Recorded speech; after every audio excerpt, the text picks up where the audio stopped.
In 2025, global debt has surpassed $307 trillion, roughly 335% of world GDP, the highest ratio ever recorded in human economic history. Every year, the world generates about $90 trillion in output, yet it owes more than 3 times that amount. And the interest on this mountain of obligations now exceeds $9 trillion annually. While real global growth adds only around $2.7 trillion in simple terms, the world is consuming value 3 times faster than it creates it. This isn't a warning signal. This is the mathematical breaking point that every past civilization eventually hit. Over the last 4 decades, humanity has added more than $250 trillion in new debt, growing leverage 5 times faster than population growth and 4 times faster than productivity gains. For every $1 of real economic expansion, the system has produced $3 to $4 of new liabilities. This is the signature pattern of an economy that no longer grows through productivity, but through credit. And every civilization that reached this configuration entered the same 6-stage sequence that ends with a reset. For years, policymakers reassured the public that debt is simply a tool, that borrowing fuels growth, growth repays borrowing, and the cycle continues indefinitely. But that logic only works during the early, comfortable half of the cycle, when interest rates are low and credit expansion hides structural weakness. In the second half, when obligations grow faster than output, the story unravels. At that point, politics loses control. Mathematics takes over. Stage 1 is always identical. A flood of cheap credit creates the illusion of prosperity. Asset prices climb, consumption rises, governments spend aggressively, corporations leverage up, and households borrow as if the future will always be richer than the present. But none of these signs indicate real strength. They indicate easy money. This is prosperity on loan. Ancient Rome lived inside this illusion 2,000 years ago. Between the reigns of Augustus and Tiberius, public and private spending expanded dramatically, as much as 5 to 7 times by some estimates, without any comparable rise in productive capacity. Senators borrowed to stage games and festivals. Governors borrowed to secure political positions. Merchants borrowed to expand trade routes that produced prestige more than profit. Rome projected power, but many elite families were technically insolvent beneath the marble. The empire looked solid, but internally, debt hollowed it out. Medieval Europe repeated the pattern in the early 1300s. Between 1300 and 1340, credit issuance by the major Italian banking houses, the Bardi, Peruzzi, and Acciaiuoli, tripled, while agricultural and commercial output rose only around 15 to 20%. King Edward III of England borrowed more than his entire annual state revenue. Nobles borrowed to fund armies. Merchants borrowed to extend trade networks. Even the church financed cathedral construction with loans. The era appeared prosperous, but it was prosperity inflated by leverage, not productivity. 18th century France entered the same trap. By 1788, 62% of government revenue was consumed by interest payments alone. The French state had been borrowing for decades, to fight wars, to maintain palaces, to sustain the nobility, until it finally reached the point where it needed new debt simply to service old debt. Versailles glowed, Paris thrived, the aristocracy lived in opulence, but the financial core of the nation had already collapsed.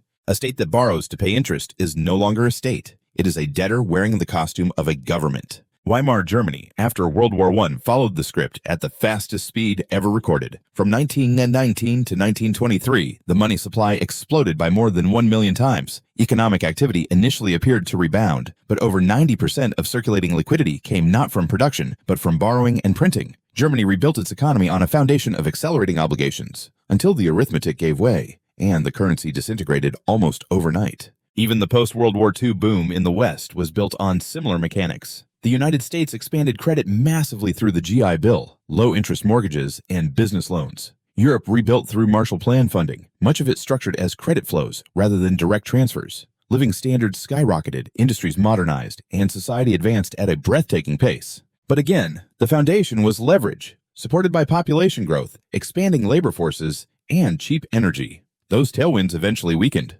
Then came the modern supercycle, from the early 1980s through the 2008 financial crisis, and then even more aggressively from 2008 to the present. Global credit markets expanded at a historic pace. Credit card debt surged, mortgage markets ballooned, student loans became a generational burden, corporations issued record levels of bonds to finance share buybacks. Governments around the world ran persistent deficits, borrowing year after year to maintain political promises. Asset prices rose far faster than real productivity, creating the impression of explosive wealth. But rising valuations are not proof of rising strength. They are proof of rising leverage. And every phase of credit-driven prosperity ends the same way, with debt outgrowing the economic engine required to sustain it. Economists debate models, politicians make speeches, central banks intervene, but none of them can alter the underlying equation. When total debt surpasses a critical threshold relative to GDP, the system stops compounding wealth and begins compounding obligations. Growth is no longer used to build the future. It is used to service the past.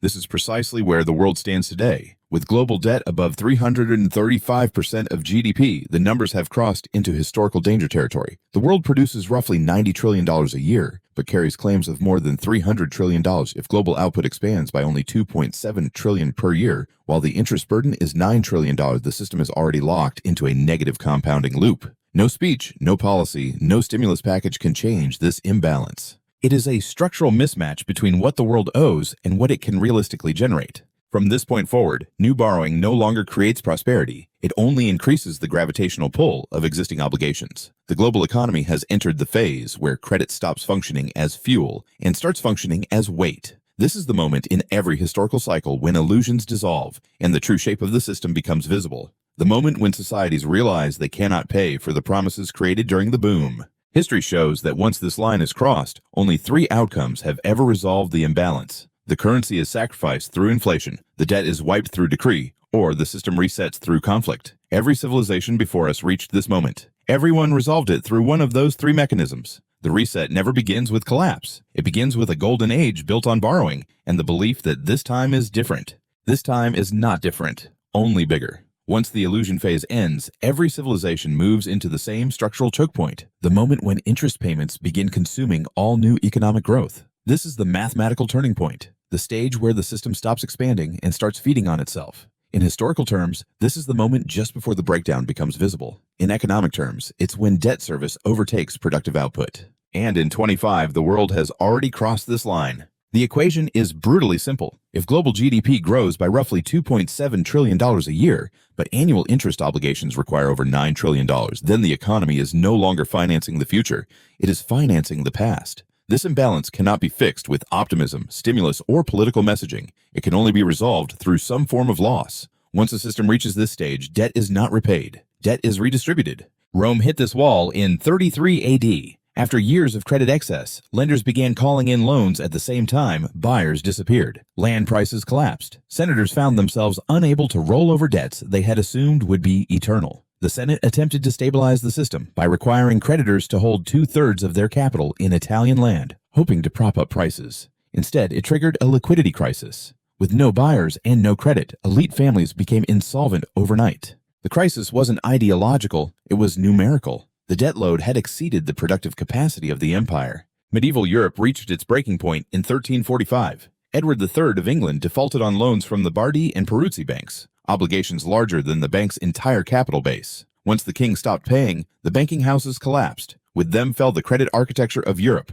Trade slowed, wages fell, famine spread. But the deeper truth was simpler. Europe's sovereigns had borrowed more than their tax systems could ever repay. Once that became undeniable, the system cracked. And when the Black Death arrived 2 years later, it finished what the debt collapse had already begun. The plague did not merely kill people. It erased debts by eliminating both creditors and debtors. Europe's financial reset was not planned. It was forced by arithmetic and accelerated by catastrophe. By 1788, France faced a similar mathematical trap. With 62% of revenue consumed by interest alone, the kingdom had no way to fund operations without taking more loans. But markets were tightening. Creditors demanded higher yields. The government proposed new taxes, but the aristocracy blocked them. What followed was not simply political conflict. It was a refusal to acknowledge insolvency. When a nation must borrow to pay interest, it is already functionally bankrupt. The French Revolution was the political expression of a financial equation that no longer worked. Weimar Germany encountered this same structure at the speed of lightning. Reparations denominated in gold marks meant Germany owed more than its entire economic output. Financing came from domestic borrowing and rapid money creation. As obligations grew, the government printed faster, hoping to outrun the math. It failed. By late 1923, the Reichsbank was printing 500 quintillion marks per day. Workers demanded to be paid twice daily because the currency lost value by the hour. But this was not a monetary accident. It was the unavoidable outcome of a debt burden that exceeded the productive capacity of the nation. Hyperinflation was not a policy. It was the only remaining exit. Today's global economy has entered the same structural stage. The United States alone pays around $900 billion per year in interest, more than its entire defense budget. And this figure rises with each percentage point increase in rates. If interest costs return to their long-term average of 5 to 6%, Annual federal interest payments could hit $1.5 trillion. Meanwhile, real GDP growth struggles to break 2%. This means every new dollar created by the economy is essentially consumed by interest on old obligations. Europe is in similar condition. Japan is worse. China is approaching its own debt saturation as local governments, property developers, and shadow banking networks carry liabilities far exceeding their cash flow. The math is not cultural, it is universal. Once a civilization reaches this stage, the next step is recognition, the moment when everyone understands, implicitly or explicitly, that the debt cannot be repaid. Not politically, not economically, not mathematically. From Rome to Weimar, this stage always arrives with the same symptoms: rising defaults, tightening credit, political polarization, and a sudden shift in public tone from confidence to anxiety. In 33 AD, Rome saw widespread panic as families realized they owed more than they owned. In 1347, creditors across Europe acknowledged their loans to monarchs would never be repaid. In 1789, French officials openly admitted the government was insolvent. In 1923, Germany recognized the gold-denominated reparations were impossible. And today, economists worldwide acknowledge, quietly or reluctantly, that modern debt levels are incompatible with long-term repayment. If the United States tried to pay off its current federal debt, it would require surpluses of $1 trillion a year for more than 3 decades, while still paying over $1 trillion in annual interest. That would require tax increases and spending cuts on a scale no democracy has ever tolerated. The math rules out repayment. The politics rule it out even more. Once this recognition spreads, pressure builds for a reset. There is no calm plateau between insolvency and resolution. Debtors demand relief. Creditors demand protection. Voters demand answers. Politicians offer conflicting solutions. Social trust breaks down. History shows this phase is always turbulent. In Rome, riots erupted. In France, revolution followed. In Weimar Germany, extremist movements surged. In medieval Europe, economic collapse merged with plague, reshaping society entirely. Modern societies are entering this stage. Student loan forgiveness programs, mortgage forbearance, sovereign debt restructuring for emerging markets, political movements calling for wealth taxes, debt jubilees, or expanded money printing. Others warning that inflation is theft and fiat currency is failing. Both sides are reacting to the same pressure, a debt load that cannot be honored. And once this pressure reaches a breaking point, the final stage begins, the reset itself. Throughout history, it has taken only 3 forms: inflation, jubilee, or war. The method changes. The mechanism does not. The system destroys the claims it cannot satisfy.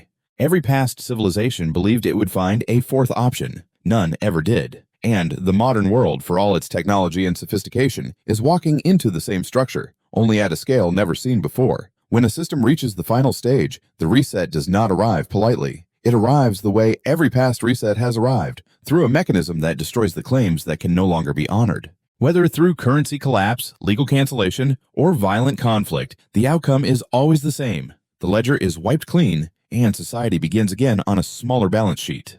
Hyperinflation is the method most civilizations fall into first. It is politically convenient because it allows leaders to pretend they are paying debts while quietly destroying their value. A currency that loses 50% of its purchasing power every few years can erase decades of accumulated liabilities without ever declaring default. This is why inflation has already returned across the developed world, not Weimar style yet, but persistent, structural, and far above official targets. A slow burn that eats savings quietly. Jubilee is the second method, a direct cancellation of debts. It is less common because it requires political consensus, but it appears in fragments: student loan forgiveness, mortgage relief, sovereign write-downs, extended maturities, zero-interest refinancing. Modern governments rarely use the word jubilee, but the mechanics are already visible. Once pressure grows, these isolated actions can turn into a systemic wave. The third method is the darkest: war. Historically, nothing erases debts faster than the destruction of physical capital, institutions, and population. When factories, cities, and infrastructure are destroyed, legacy obligations become irrelevant. World War II effectively reset Europe's balance sheet, making post-war rebuilding possible. Today's geopolitical tensions: U.S. China rivalry, Russia, NATO conflict, Middle Eastern instability are emerging along the same pressure lines that have preceded previous resets. War is not inevitable, but it becomes more likely when debt loads make peaceful solutions politically impossible. The most probable outcome for the modern world is a hybrid, persistent inflation that quietly erodes the real value of debt, selective jubilees that relieve political pressure, and regional conflicts that accelerate the restructuring of the global financial order. A slow-motion reset lasting a decade or more, one that transfers wealth from savers to borrowers, from creditors to debtors, from financial assets to hard assets. This is why ordinary people consistently lose during resets. Cash loses purchasing power. Bonds deliver negative real returns. Savings accounts become traps. Pensions and fixed incomes lag inflation. The only groups that escape are those who understand the pattern early. Borrowers with fixed-rate debt, holders of real assets, and people who position themselves before the reset becomes obvious. Because once the reset begins, it is already too late. The pattern has not changed in 2,000 years. Every major civilization followed the same 6 stages. Credit expansion, debt saturation, the interest choke point, mathematical insolvency, political fracture, and finally, the reset. Today, the world stands between stage 4 and stage 5. Stage 6 is no longer a question of if, but how. For the first time in history, the entire planet is inside the same cycle at the same time. The stakes are larger, the consequences will be global, and the window to understand and prepare is shrinking. History is not giving a warning, it is giving a reminder. Debt that cannot be paid will not be paid. The only decision left is whether you recognize the pattern before it completes, or whether you face it holding the assets that disappear first. The reset does not wait for those who are unprepared, it simply arrives.